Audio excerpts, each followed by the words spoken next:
Good morning. It is a joy and a privilege to get to be here. This is a story that I didn't know if I would ever have the opportunity to share again, at least not with the same ending. My prayer is that this short synopsis of what God has done in my life offers hope to someone in need of an encounter with His power. The content of this message may be messy, but it is crystal clear that God gets all the glory in my story. In 2015, my body spontaneously started projectile regurgitating food. It started slowly and then progressively got worse to the point where I could not even keep down water. I was pretty confident that I wasn't going to be accused of an eating disorder because I looked healthy.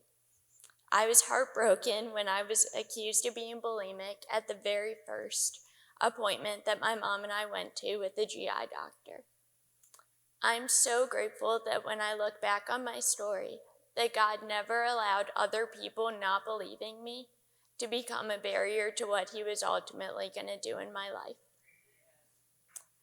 I spent all day, every day, waterboarding my body with food, trying to get it some form of nutrition, while we searched for answers in doctors' offices all over Northeast Ohio. Doctors became concerned that if I didn't get nutrition, that I would die from cardiac arrest.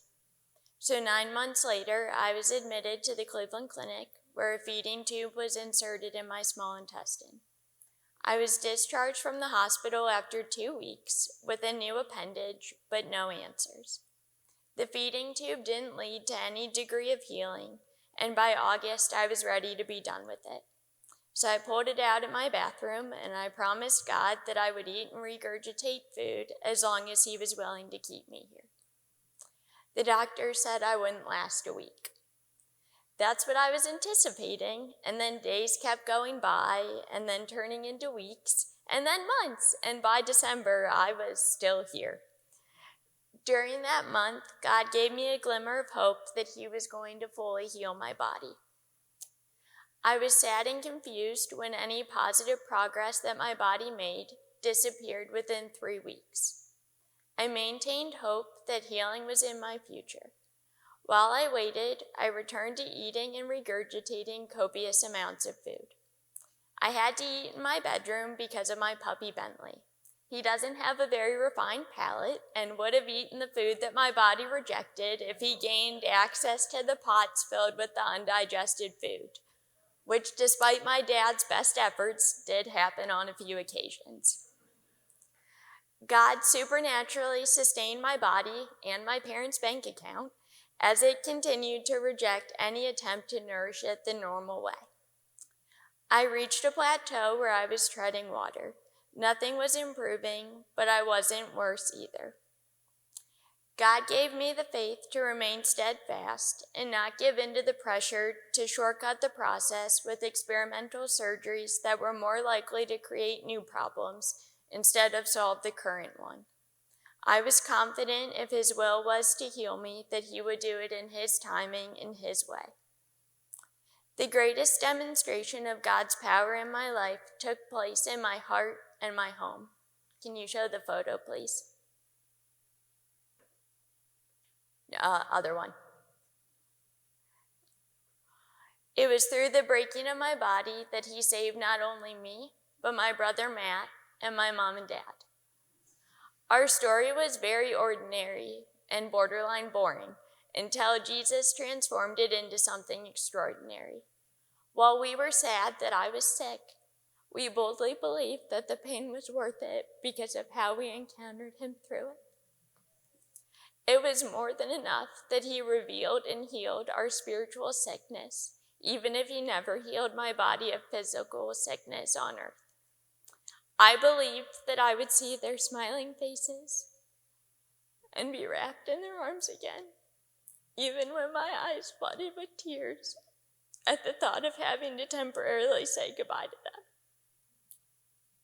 I looked forward to the day when we could look back on this chapter and laugh at all the ridiculous things we did to survive it, even if it didn't come until we were reunited in heaven. It was easy for me to believe that Jesus loved me because of the way they loved me.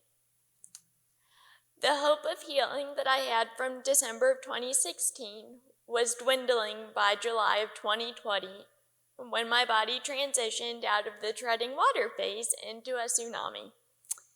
It was hard for me to admit how much I was struggling, but it was becoming apparent that I was drowning, and if something didn't change, I would die.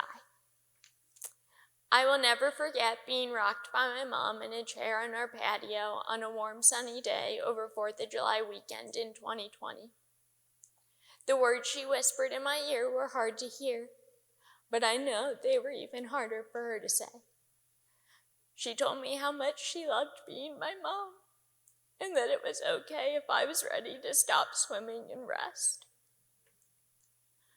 I wasn't powerful enough to stop the storm, but I kept swimming because even in a sick body, I could still be held by her and hear her voice.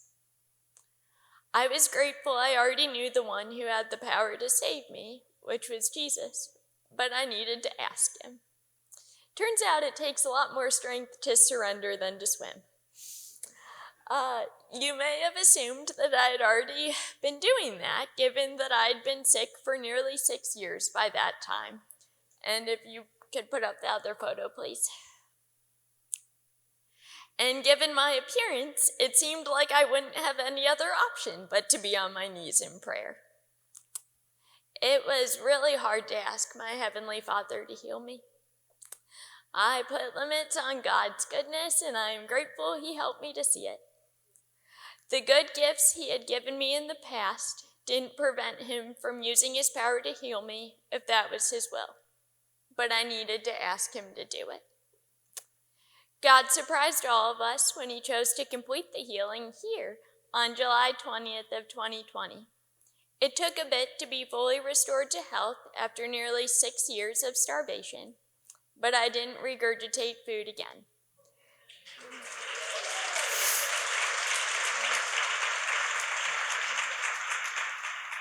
It could only be attributed to God's power because despite my many attempts to get my body to do something different, the only thing I could produce through my own power was the projectile regurgitation of food.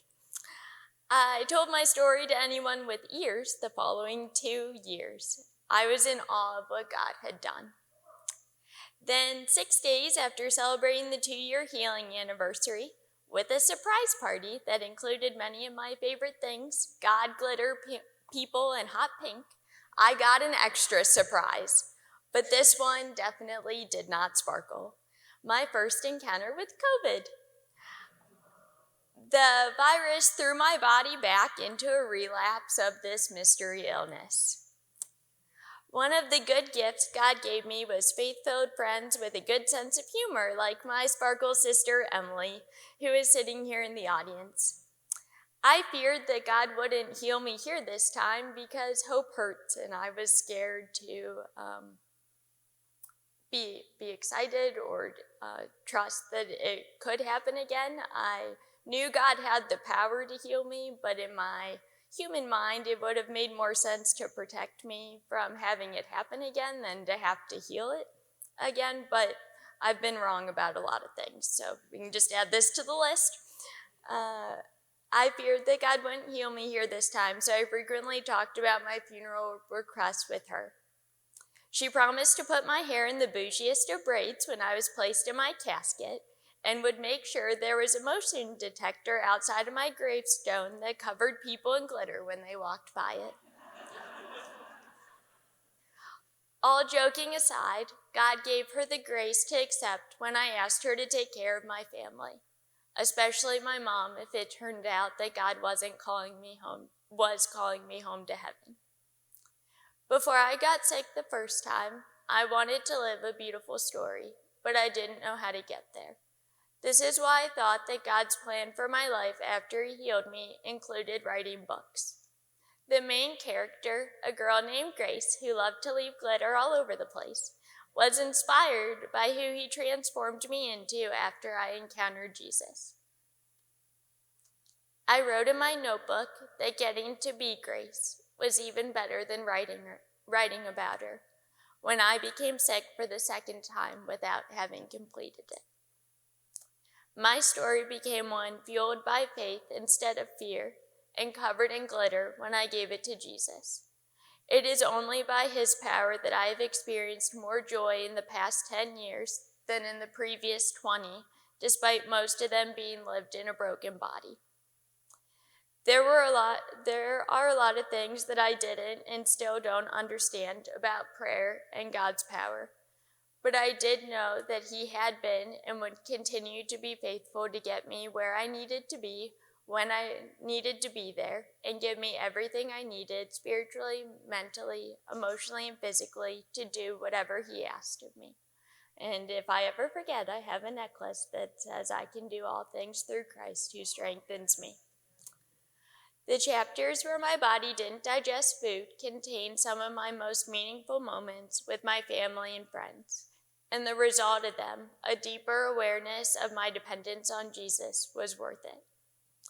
God surprised me with the opportunity to continue writing Grace's story, fueled by faith and food, when 7 months after getting sick, he healed my body for a second time on March 2nd of 2023. I